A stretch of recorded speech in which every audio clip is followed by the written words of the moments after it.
Good morning, students. Today I am going to continue my lecture for +1 Arts Political Science, and the name of the chapter is Rights. Now let us discuss the topic kinds of rights.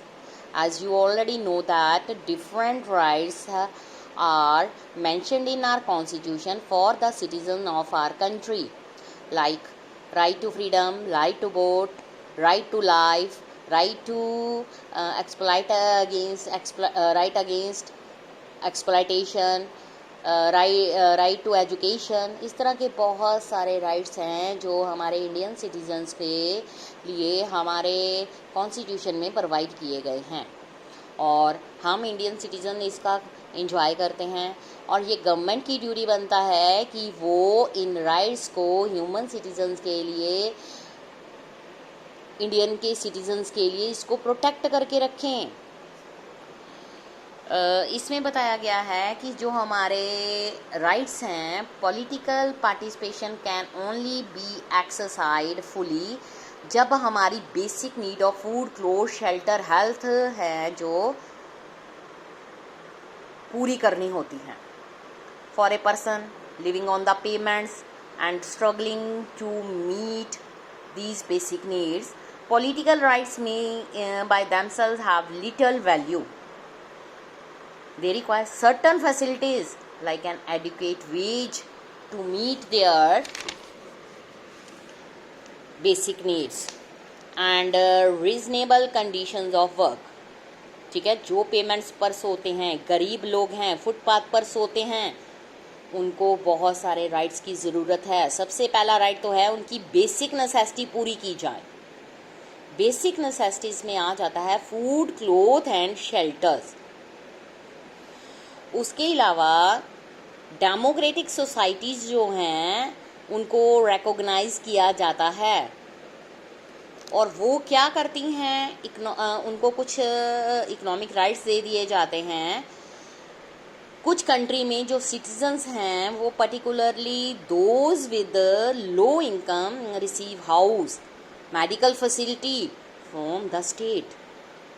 In others, unemployed person receive a certain minimum wage so that they can meet their basic needs. India में जो government है recently उसने एक rural employment guarantee scheme start की है among other measures to help the poor. Right सिर्फ हम सब लोगों के लिए एंजॉय के लिए होते हैं, लेकिन आप सबको पता है कि हमारे यहाँ पर कुछ लोग ऐसे होते हैं जिनकी लाइफ की बेसिक नेसेसिटीज़ भी पूरी नहीं होती. खाने के लिए खाना नहीं मिलता, पहनने के लिए कपड़ा नहीं है, रहने के लिए घर नहीं है, अच्छी मेडिकल हेल्थ फैसिलिटीज़ प्रोवाइड नहीं है. अगर हम बात करें, बहुत सारी कंट्रीज़ ऐसी हैं जहाँ पर पुअर लोगों के लिए एजुकेशन, हाउसिंग और फूड का अरेंजमेंट किया गया है. हमारी कंट्री में भी गवर्नमेंट ने कुछ हद तक पॉवर्टी को ख़त्म करने के लिए पुअर के लिए बहुत सारे प्रोग्राम्स और स्कीम्स शुरू की है ताकि उनको basic necessity of life provide की जा सके. Today, in addition to political and economic rights, more and more democracies are recognizing the cultural claim of their citizens. कैसे? The right to have primary education is one's mother tongue. Right to establish institutions for teaching one's language and culture are already recognized as being necessary for leading a good life. इसमें बताया कि right to culture means that no one should be allowed to make films that offend the religious or cultural belief of other. किसी के भी culture को destroy करना ये कोई अच्छा काम नहीं है. ऐसी पिक्चर, मूवी, पैम्फलेट कुछ भी नहीं बनाना चाहिए जो दूसरे के कल्चर को हर्ट करता हो. इसलिए क्या किया गया है कि today recognised as being necessary for leading a good life, इसके लिए लिस्ट ऑफ राइट जो है इंक्रीज करी गई है इन डेमोक्रेटिक कंट्रीज़ में. सम राइट्स जो primarily the right to life, liberty, equal treatment and right to political participation जो है वो बेसिक राइट्स माने गए हैं, उनको प्रायोरिटी दी गई है। जो दूसरी कंडीशंस हैं, लीडिंग डिसेंट लाइफ, उनको रिकॉग्नाइज किया गया है जस्टिफाइड क्लेम्स और राइट्स। नेक्स्ट टॉपिक है राइट्स एंड रिस्पॉन्सिबिलिटीज। इसमें कार्टून बना हुआ है जिसमें बताया गया है, did you see the latest sting operation on TV yesterday? I couldn't believe the conversation between the hotshot official and famous actress. That was cheap sensationalism. It was an infringement of their right to privacy. Right जो हैं, rights not only place obligation upon the state to act in a certain way, for instance, to ensure sustainable development, but they also place obligation upon each of us. Firstly, they compel us to think not just of our own personal needs, interest, but to defend some things as being good for all of us. ये state government की responsibility है, हमारी personal things को नहीं सोचा जाता। सबसे पहले ये देखा जाता है कि कौन सी ऐसी राइट्स उनको प्रोटेक्ट किया जाए जो ऑल बीइंग्स के लिए गुड हैं। For example, protecting the ozone layer, minimizing air and water pollution, maintaining green cover by planting new trees, preventing cutting down of forest, maintaining the ecological balance, ये ऐसी चीज़ें हैं जो हमारे लिए, सब के लिए ज़रूरी हैं। ये रिप्रेजेंट करती हैं कॉमन गुड। इसलिए हम सब को इस तरह से एक्ट करना चाहिए कि हमें अपने आप को प्रोटेक्ट करना चाहिए, इसके अलावा फ्यूचर जनरेशन्स के लिए उन चीज़ों को भी प्रोटेक्ट करना चाहिए जो एक safe and clean world provide कर रही हैं, without which they can not be lead a reasonably good life.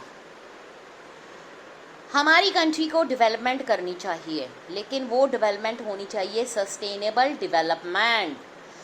Sustainable development is the development without damaging the environment. Her country को इसके लिए ज़रूरी स्टेप्स उठाने चाहिए।